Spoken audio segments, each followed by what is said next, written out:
Very cool. Are there any questions about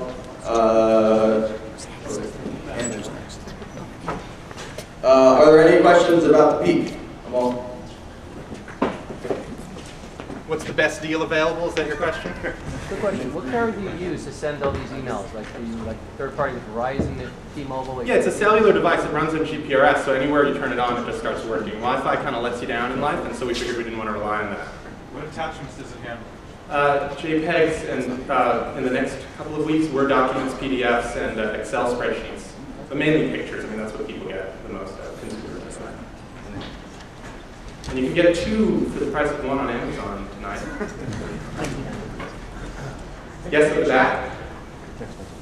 Is it going to do chat? Is it going to do chat? It may, yeah. I think that's the kind of thing that this messaging interface lends itself to. It's the kind of thing we're interested in. Yeah, I am, but even other kinds of chat, like social messaging, like your Facebook, MySpace stuff. Yeah. All right, one last one. What about enterprise email, like Outlook for? Yeah, Exchange, coming soon. Very easy.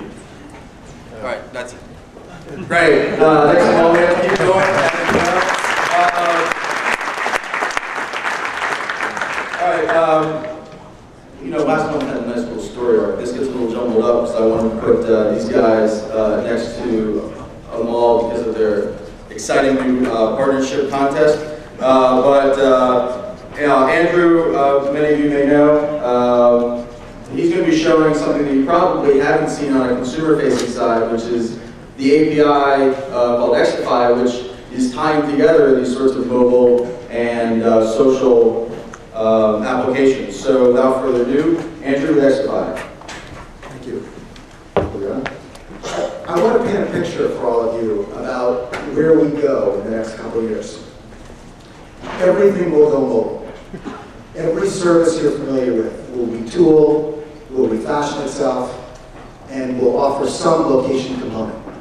When you're looking for an apartment, and you go to the New York Times and you say, I'm looking for a 1-bedroom at a certain price point, you'll leave, you'll be walking down the street, and you'll get a text message and it'll say, look up at apartments right here.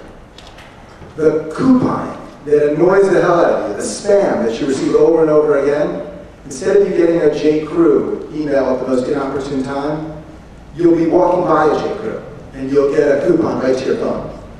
And it'll say, get 20% off, and there's a J. Crew within a block of you. Multiplayer games, tracking your family, social networking, all of it all moves location-based. So how does that happen?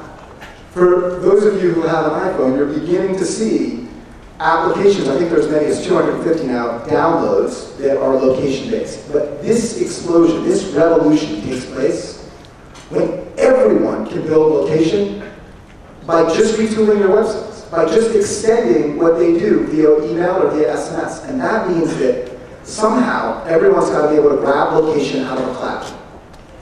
And that integration process should be free.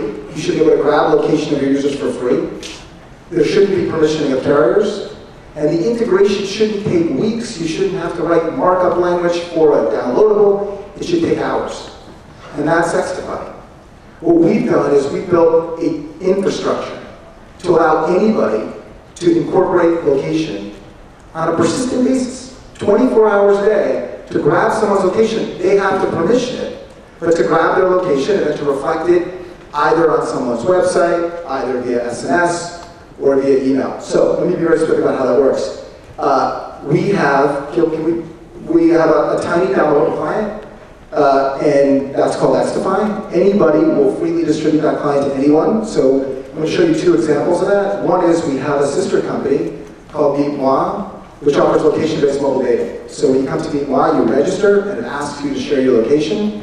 And then we literally show people on your phone as they radiate from you. So you can literally see Mary's 0.212 miles. This is terrible. But if you could see it, Susan's 0.14 miles, and so forth. We have something called See My Where, which is a reference application that's integrated.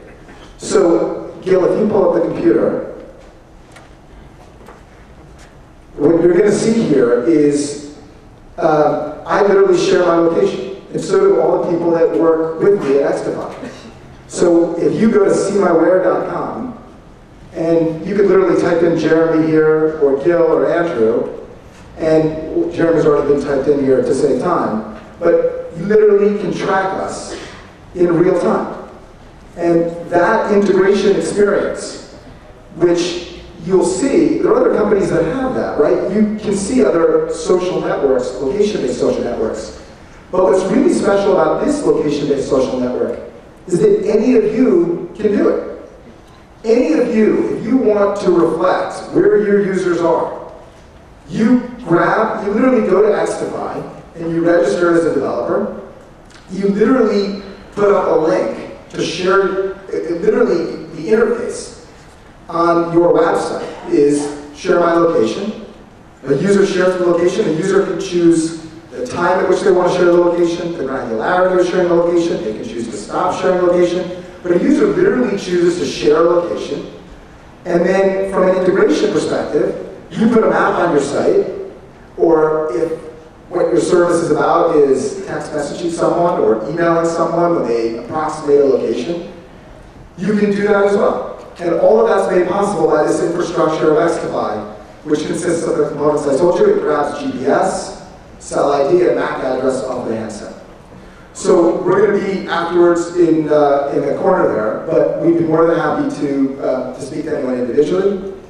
And I look forward to, and I hope all you do as well, look forward over the coming years to watching how the world that we collectively have invented, this web world, this web-centric world, becomes a mobile world and a location-based world. And we hope to be a big part of that.